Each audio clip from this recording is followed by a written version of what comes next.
Welcome to Khyati connects. నేను విద్య. తెలంగాణ రాజకీయాల్లో తన ప్రాబల్యాన్ని విస్తరించే దిశగా పవన్ కళ్యాణ్ నేతృత్వంలోని జనసేన పార్టీ వేగంగా పావులు కదుపుతోంది. తెలంగాణలో పార్టీని బలోపేతం చేయడమే కాకుండా రాబోయే స్థానిక మరియు శాసన మండలి ఎన్నికల్లో ప్రత్యక్షంగా సత్తా చాటాలన్న కీలక నిర్ణయాలు తీసుకుంది. ఉమ్మడి ఖమ్మం, నల్గొండ, వరంగల్, పట్టభద్రుల ఎమ్మెల్సీ నియోజకవర్గ అభ్యర్థిగా మాజీ పబ్లిక్ హెల్త్ డైరెక్టర్ డాక్టర్ గడల శ్రీనివాసరావు పేరును పార్టీ అధికారికంగా ప్రకటించింది. ఇతర ప్రధాన పార్టీల కంటే ముందే ప్రత్యర్థిని ఖరారు చేసి ఎన్నికల శంఖారావాన్ని పూరించింది. ఖమ్మం మున్సిపల్ కార్పొరేషన్ తో పాటు హైదరాబాద్, రంగారెడ్డి, మహబూబ్ నగర్ పట్టభద్రుల స్థానంలోనూ పోటీకి సిద్ధమవుతున్న జనసేన రాజకీయ వ్యూహం ఏంటి అనేది ఇప్పుడు చూద్దాం. తెలంగాణలోనూ పూర్తి స్థాయిలో విస్తరిస్తామని గతంలో ప్రకటించిన జనసేన పార్టీ ఆ దిశగా క్షేత్రస్థాయి కార్యాచరణను వేగవంతం చేసింది. కేవలం ప్రకటనలకే పరిమితం కాకుండా ఎన్నికల బరిలో నిలిచేందుకు కీలక అడుగులు వేస్తోంది. ఉమ్మడి ఖమ్మం, నల్గొండ, వరంగల్ జిల్లాల పట్టభద్రుల ఎమ్మెల్సీ నియోజకవర్గ అభ్యర్థిగా తెలంగాణ మాజీ పబ్లిక్ హెల్త్ డైరెక్టర్ డాక్టర్ గడల శ్రీనివాసరావును జనసేన ఖరారు చేసింది. పవన్ కళ్యాణ్ ఆమోదంతో పార్టీ రాష్ట్ర నాయకత్వం ఈ నిర్ణయాన్ని అధికారికంగా వెల్లడించింది.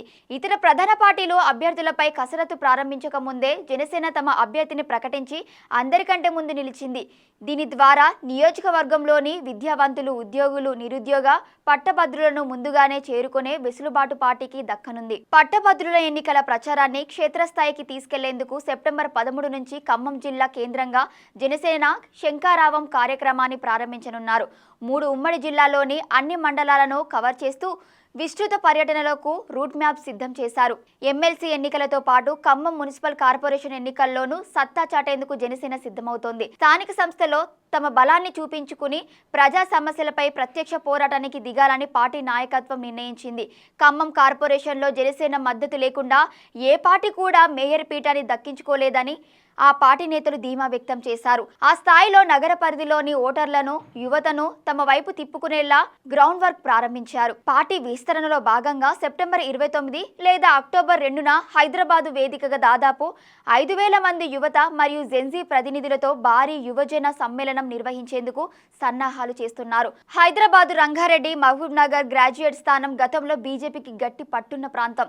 ఎన్ రామచంద్రరావు గతంలో ఇక్కడి నుంచి ప్రాతినిధ్యం వహించారు. బీజేపీ బలంగా ఉన్న స్థానంలో జనసేన పోటీకి సిద్ధపడటంపై పొలిటికల్ సర్కిల్స్ లో సరికొత్త చర్చ మొదలైంది. పట్టభద్రుల స్థానాల్లో పోటీతో పాటు లోకల్ బాడీ ఎన్నికలపై దృష్టి సారించిన జనసేన తెలంగాణ రాజకీయాల్లో తనదైన ముద్ర వేసేందుకు ప్రణాళికబద్ధంగా అడుగులు వేస్తోంది. ఈ నిర్ణయాలు క్షేత్రస్థాయిలో పార్టీకి ఎలాంటి ఫలితాలను ఇస్తాయో వేచి చూడాలి. Thank you for watching Khyati connects.